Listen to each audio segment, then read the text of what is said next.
في كلامه المجيد وفي فرقانه الحميد. أعوذ بالله من الشيطان الرجيم. بسم الله الرحمن الرحيم. إن الله وملائكته يصلون على النبي يا أيها الذين آمنوا صلوا عليه وسلموا تسليما. صلى الله وعلى محمد صلى الله عليه وسلم. صلى الله على محمد صلى الله عليه वसल्लम। एक ही सब में करे हो गए महमूद आयाज, न कोई बंदर नवाज न कोई बंदर नवाज। सल्लल्लाहु अलैहि मुहम्मद सल्लल्लाहु अलैहि वसल्लम। सल्लल्लाहु अलैहि मुहम्मद सल्लल्लाहु अलैहि वसल्लम। सल्लिमु या कौम वसल्लु अला सद्रुल अमीन मुस्तफा मा जा इल्ला रहमतल लिल आलमीन। আলহামদুলিল্লাহ। পূর্ব টুঙ্গাপাড়া জামে মসজিদ, দারুল উলুম কওমি মাদ্রাসা ও এলাকাবাসীর উদ্যোগে হাফেজ ছাত্রদের ইফতারবন্দি উপলক্ষে বার্ষিক ইসলামী ওয়াজ মাহফিল। উক্ত মাহফিলের সভাপতি হাফেজ মাওলানা মোহাম্মদ মিজানুর রহমান মঞ্জিল সাহেব দামাত বরকতুহুল আলিয়া, ইমাম ও খতিব অত্র মসজিদ ও মুহতামিম পূর্ব টুঙ্গাপাড়া দারুল উলুম কওমি মাদ্রাসা বালুকা ময়মনসিংহ।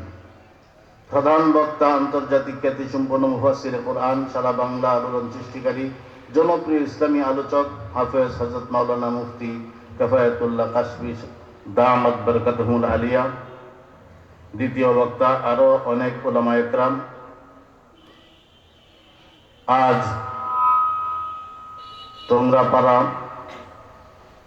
জামে মসজিদ ও দারুল উলুম কওমি মাদ্রাসার উদ্যোগে ইসলামী মহাসম্মেলনের সম্মানিত সভাপতি, আমার সম্মুখে উপস্থিত ছোট ছোট মাসুম বাচ্চারা, মাদ্রাসার ছাত্ররা, মুরব্বিয়ানি আজম, পর্দা নিশি মা ও বোনেরা, সর্বপ্রথম আল্লাহ তাআলার দরবারে অসংখ্য অগণিত শুকর জ্ঞাপন করি যে আল্লাহ আমাকে আপনাদেরকে সকলকেই সুস্থতা দান করেছেন, কোরআন এবং হাদিসের আলোচনা শোনার জন্য তৌফিক দান করেছেন। সে রব্বে কারিমের দরবারে অসংখ্য অগণিত শুকর আদায় করি, সকলে পড়ি আলহামদুলিল্লাহ। আজ মাহফিলে আপনারা খুশি না বেজার? খুশি না বেজার? থাকবেন না ভাগবেন? ইনশাআল্লাহ, মা তৌফিক ইল্লা বিল্লাহ। অনেক আলোচনা হবে। মুফতি কিফায়াতুল্লাহ কাশফি অনেক ভালো মানের একজন আলেম, সুন্দর আলোচনা করেন। আমার সাথে অনেক প্রোগ্রাম ওনার হয়েছে। ওনার আলোচনা শুনবেন, খুব সুন্দর আলোচনা করে। অনেক প্রোগ্রামে আমার সাথে পড়ে গেছে ওনার, বিশেষ করে আমাদের ময়মনসিংহ জেলায়। আমার বাড়ি ময়মনসিংহ জেলা, নান্দাইল থানা, থাকি আমি গাজীপুর কোনাবাড়ি। সেই হিসাবে আপনারা আমার দেশি মানুষ, আশা করি ভাষার তেমন একটা ব্যবধান নেই। তো আল্লাহ তাআলার কাছে অসংখ্য গণিত শুকর যে রব্বুল আলামিন আজ গতকালকে মাহফিল ছিল না, আগামীকালকে মাহফিল থাকবে না। তা আজকে যে এমন সুন্দর একটি মাহফিল হচ্ছে, আল্লাহ তাআলার কাছে অসংখ্য গণিত শুকর যে রব্বুল আলামিন আমাদেরকে শ্রেষ্ঠ নবীর শ্রেষ্ঠ উম্মত বানিয়েছেন। আমরা দাবি করতে পারি যে আমরা মুসলমান, আমাদের বাপ-দাদারাও মুসলমান, আমরাও মুসলমান। বিনা দরখাস্তে, বিনা ফরিয়াদি যে আল্লাহ তাআলা এত বড় নিয়ামত দান করেছেন। পূর্বের দিনের নবী রাসূল, বনি ইসরাইলের জামানা নবী রাসূলগণ ফরিয়াদ করছে, আল্লাহ আমাদেরকে নবী না বানাইয়া আখিরি জমানার নবীর উম্মত বানাইলে আমাদের ভাগ্য পরিবর্তন হয়ে যেত। কারণ শ্রেষ্ঠ নবীর শ্রেষ্ঠ উম্মত হিসাবেই আল্লাহ জাল্লা শানহু আমাদেরকে দুনিয়ার জমিনে প্রেরণ করেছেন। কেমন নবী, কেমন একজন দামি নবী! সমস্ত নবী রাসূল সবাই এনফসি জপতে থাকবে। শাফায়াতের অধিকার আল্লাহ তাআলা একজনকেই দিয়েছেন, সুপ্রিম পাওয়ার দিয়েছেন।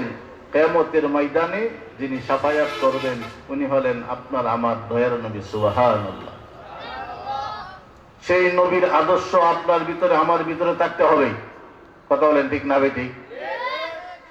মুসলমানের আচার আচরণে গত জুমায় আমি বলেছি যে আমাদের চরিত্র, আল্লাহ তাআলা বলেছেন খালাকাল ইনসান, আল্লাহ এত সুন্দর করে মানুষকে বানাইলেন, ইনসান সৃষ্টি করলেন। সেই মানুষ যদি তার ভিতরে মানুষত্ব না থাকে তখন সে জানোয়ারে পরিণত হয়ে যায়, জানোয়ারের চাইতেও নিকৃষ্ট হয়। কথা বলেন ঠিক না বেঠিক?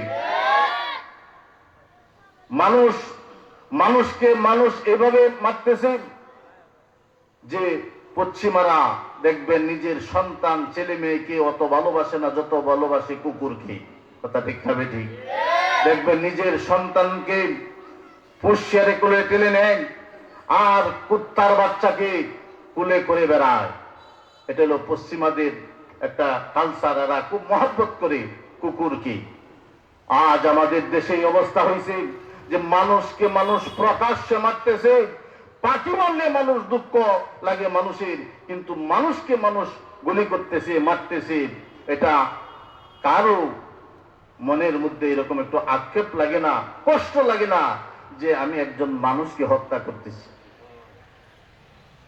মানুষ পাখি ওইভাবে মারে না। পাখি মারলে, বিড়াল মারলে, একটা বিড়াল, গত সপ্তাহে আমি একজনকে জিজ্ঞাসা করলাম, কোনাবাড়িতে ভ্যাকসিন দেওয়ার জন্য বিড়াল নিয়ে গেছি। আমি জিজ্ঞাসা করলাম আপনার বিড়াল কিনছেন? জি হুজুর কিনছি। কত? 13,000 টাকা। কত টাকা? 13,000 টাকাতে বিড়াল কিনছে। কত আদর যত্ন, কত কিছু করতেছি, কিন্তু এই বিড়ালটার উপরে আঘাত করে দেখেন সাথে সাথে মামলা হবে। কথা ঠিক না বেটি? আর মানুষকে মানুষ প্রকাশ্যে দিনে দুপুরে ওসমান হাদির মতন এমন একটা ভালো ছেলেকে এরকম ভাবে হত্যা করলো। আমি বাংলাদেশ অন্তর্বর্তীকালীন সরকারকে জানাইতে চাই, এরকম একটা ন্যাক্কারজনক ঘটনা ঘটলো, এখন পর্যন্ত সত্যিকার অর্থে আসামি ধরা পড়ে নাই। কথা বলেন ঠিক না বেঠি? কিন্তু কেন এই প্রশাসনকে, বাংলাদেশ সরকার তাদেরকে বেতন দিতেছে, প্রশাসনের দায়িত্ব কি? এরকম একটা ছেলে, এমন একটা মেধা তার ভিতরে ছিল, এরকম ছেলে ফেলে দিয়ে আমাদের দেশের সম্পদ টাকার দরকার। কিন্তু যারা তোমরা এরকম কাজ করতেছো, তোমরা মুসলমান বলে কি করে দাবি করবে? মুসলমান হয়ে মুসলমানকে হত্যা করতেছ। আর নবীর জামানায় কি ছিল? নবী বলেছেন খায়রুল কুরুনি কারনি, আমার যুগ সর্বশ্রেষ্ঠ যুগ। এরকম যুগ আর হবে না। উমরের মতন মানুষ, যে উমর নবীকে কতল করার জন্য নবীকে হত্যা করার জন্য তরবারি হাতে নিয়ে যাইতেছে, সেই উমর রসুলকে দেখে, নবীকে দেখে মুসলমান হয়ে গেল। বলে নবী সাহাবা একরাম বলতেছে, ইয়া রাসূলুল্লাহ, উমর আসতেছে, আপনি অর্ডার করেন, আমরা উমরকে হত্যা করি। নবী বললেন, থামো, উমরকে আসতে দাও, উমরকে আসতে দাও। উমর আসুক। উমর নবীর চেহারা দেখে আর হাত থেকে তরবারি তরতর তরতর করে জমিনের মধ্যে পড়ে গেছে, আর বলতেছে, ইয়া রাসূলুল্লাহ, ইয়া হাবিবাল্লাহ, আপনার চেহারা এত সুন্দর, আপনার চেহারা এত মায়া, আমি আগে জানতাম না, আগে বুঝতাম না, আমাকে এই মুহূর্তে কালিমা পড়ে মুসলমান বানায় দেন। চিৎকার করে বলেন সুবহানাল্লাহ। নবীর আদর্শ দেখে, সাহাবা একরামের আদর্শ দেখে মানুষ মুসলমান হতো। আর এখন মুসলমানের কার্যকলাপ দেখে অন্য বিধর্মীরা, ওরা আমাদের উপরে এরকম থুতু নিক্ষেপ করে যে মুসলমান জাতটাই এরকম। ওসমান হাদিকে যে গুলি করলো সে মুসলমানের সন্তান, যাকে করলো সে মুসলমানের সন্তান। একজন মুসলমান হয়ে আরেকজন মুসলমানকে কি করে আপনার হত্যা করে, জানা সত্ত্বে একটা পিপিলিকাও মারা ঠিক না। আমি বলতে চাই, আজ আমাদের দেশের উপর বিরাট ষড়যন্ত্র হচ্ছে। এই ষড়যন্ত্র মোকাবেলা সকলকে মিলেই করতে হবে। দেশ রক্ষা করেছেন, ৭১ স্বাধীন হয়েছে যারা, দেখেন স্বাধীনতা অর্জন করছে ৯ মাসে, কিন্তু ওই স্বাধীনতাটা ধরে রাখাটা খুব কঠিন। ধরে রাখতে হবে সকলকে মিলেই। এই বাংলাদেশ আপনার আমার দেশ, আমাদের মাতৃভূমি, আমাদের জন্ম, এই মাতৃভূমিকে হেফাজত করতে হবে আমাদের সকলকেই। কথা বলেন ঠিক না রেখে? তাই বলতেছিলাম, এই ক্লান্তি লগ্নে আল্লাহ তাআলা আপনাকে, আমাকে, সকলকে এমন অবস্থায় জান্নাতের বাগানে বসার সুযোগ করে দিয়েছেন। আপনার মতো আমার মতো অনেক মানুষ আছে, আনাসে কানাসে শাস্ত্রলে আড্ডা মারতেছে, ঘুরতেছে, কিন্তু স্প্যান্ডেলের নিচে আসে নাই। অথচ আল্লাহ রসুল বলেছেন, যে জায়গায় কোরআন এবং হাদিসের আলোচনা হয় সেই জায়গাটাকে, তখন সেই জায়গাটা সাধারণ জায়গা থাকে না, এটা জান্নাতের বাগানে পরিণত হয়ে যায়। সুবহানাল্লাহ। জান্নাতের বাগানে পরিণত হয়ে যায়। আর আল্লাহ তাআলা অসংখ্য ফেরেশতা দিয়ে বেষ্টন করে রেখেছেন। আপনার আমার জীবনের সমস্ত কথা রেকর্ডিং হচ্ছে, রেকর্ড করে রাখতেছেন। হতে পারে আজকের এই মাহফিল, তোমরা পড়া মাহফিলে কেউ উসিলা করিয়া, হতে পারে আল্লাহ তাআলা ওই মাহফিলের উসিলা আপনাকে, আমাকে, সকলকে আল্লাহ তাআলা কিয়ামতের ময়দানে, হাসরের মাঠে মাফ করে দিতে পারেন। আল্লাহ সুবহানাহু ওয়া তাআলা যুগে যুগে নবী রাসূল প্রেরণ করেছেন। প্রত্যেকটা কওমের উপরে একজন করে নবী বানিয়ে আল্লাহ পাঠাইছেন। সর্বশ্রেষ্ঠ নবী হলেন আমাদের নবী, সর্বশ্রেষ্ঠ নবী। নবীজির জামানা মানুষ 2টা সিলেবাসের কিতাব পড়ে মানুষ সত্যিকার অর্থে মানুষ হয়েছে, মুসলমান হয়েছে। সিলেবাসের কিতাব ছিল কয়টা? 2টা, কোরআন আর হাদিস।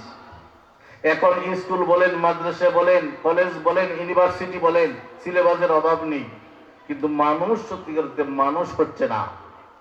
আর 2টা সিলেবাসের কিতাব, কোরআন এবং হাদিস, 2টা কিতাবের উপর আমল করার কারণে জান্নাতি মানুষ হয়েছেন। জান্নাতের সার্টিফিকেট দুনিয়াতেই আল্লাহ রাসূল দিয়েছেন। সুবহানাল্লাহ। তো বুঝতে হবে এটা কিয়ামতের আলামত। আমরা কিয়ামতের আলামতের মধ্যে পড়ে গেছি, যে জন্য মানুষ ইসলামী মাহফিলে, কোরআন হাদিসের মাহফিলে দেখবেন লোক হয় কম, কিন্তু যখন বাদ্য বাজনা হয়, বিভিন্ন অশ্লীল গান হয়, এই সমস্ত জায়গা প্রচুর পরিমাণ মানুষ। কেন? এইটাই কিয়ামতের আলামত। এইটাই হইল কিয়ামতের আলামত, যে মানুষ জাহান্নামের দিকে মানুষ যাকে যাকে ছুটতেছে। মানুষ গুনাহকে গুনাহ মনে করে না, মানুষ অন্যায়কে অন্যায় মনে করে না। গুনাহ করতে মজা লাগে, মজা পাইতেছে। অথচ আল্লাহ তাআলা বলেন, ফারিকুম ফিল জান্নাতি ওয়া ফারিকুম ফিস সাঈর। একটা জান্নাতের রাস্তা আর একটা জাহান্নামের রাস্তা। আল্লাহ তাআলা অন্যত্র বলতেছেন, ফাআলহামাহা ফুজুরাহা ওয়া তাকওয়াহা। তোমাকে স্বাধীনতা দেওয়া হলো, ইচ্ছা করলে তুমি ডানের রাস্তাও যাইতে পারো, ইচ্ছা করলে বামের রাস্তাও তুমি যাইতে পারো। এটা তোমাকে স্বাধীনতা দেওয়া হয়েছে। তবে একদিন তোমাকে আমার কাছে আসতে হবে, ধরা দিতে হবে। বাঁচার কোনো রাস্তা নাই, বাঁচার কোনো উপায় নেই। তাই মানুষ গুনাহ করতেছে, গুনাহকে ভালোবাসে। অন্তরের মধ্যে দেখবেন, আপনার জামা কাপড়ের মধ্যে যদি ময়লা পড়ে, এটা যদি পরিষ্কার না করেন, আস্তে আস্তে ময়লা পড়তে পড়তে শেষ পর্যন্ত আপনার বিসিলিং ছাড়ার কোনো উপায় থাকে না। আর হালকা ময়লা যদি পড়ে, তাহলে দেখবেন সার্ফ এক্সেল দিলেই পরিষ্কার হয়ে যায়। তদ্রূপ মানুষের অন্তরে এরকম আপনার ময়লা পড়তেছে, গুনাহ করতে করতে করতে করতে ময়লা পড়তেছে। এখন গুনাহকে গুনাহ মনে করে না, গুনাহকে গুনাহ মনে করে না। গুনাহ করতে মানুষ মজা পায়, স্বাদ পায়, নেক আমল করতে চায় না। অথচ আল্লাহ রাসূল বলেছেন, যার নেক আমল বেশি হবে তার জান্নাত তত বেশি সুন্দর হবে। সুবহানাল্লাহ, সুবহানাল্লাহ। যার নেক আমল বেশি করবে, বেশি হবে, তার জান্নাত তত মানের হবে, তত সুন্দর হবে। আর যে গুনাহ করবে তার জাহান্নাম ছাড়া কোনো উপায় থাকবে। যাই হোক, আলোচনা করতেছিলাম, আমি মাগরিবের নামাজ আপনাদের মসজিদে পড়েছি পিছনে। মাগরিবের নামাজের পরে যখন বসলাম, আমার এক ভাই সুন্দর একটি গজল গাইছেন, আমার কাছে খুব ভালো লাগছে। আসলে আমাদের রাজধানীটা কোথায়? আমাদের রাজধানীর নাম কি? কোন জায়গা? ঢাকা। বাংলাদেশের রাজধানী ঢাকা। আচ্ছা বলুন তো, এটা তো আমরা সবাই জানি, ছোট বড়, যে বাংলাদেশের রাজধানী হলো ঢাকা। বাড়ির রাজধানী কোথায় বলতে পারেন? বাড়ির রাজধানী অর্থাৎ আমার পরিবারের, আমার গড়েরও একটা রাজধানী আছে। গড়ের রাজধানীটা কোন জায়গায় বলতে পারেন? আমরা অনেকেই জানি, অনেকেই জানি না। গড়ের রাজধানী হলো নারী। কি বলেন? গড়ের রাজধানী কোথায়? মনে রাখবেন। হুজুর এটা কি কইলেন? বুঝাইতেছি। আমার যে 3.5 হাত দেহটা, এই দেহরও একটা রাজধানী আছে।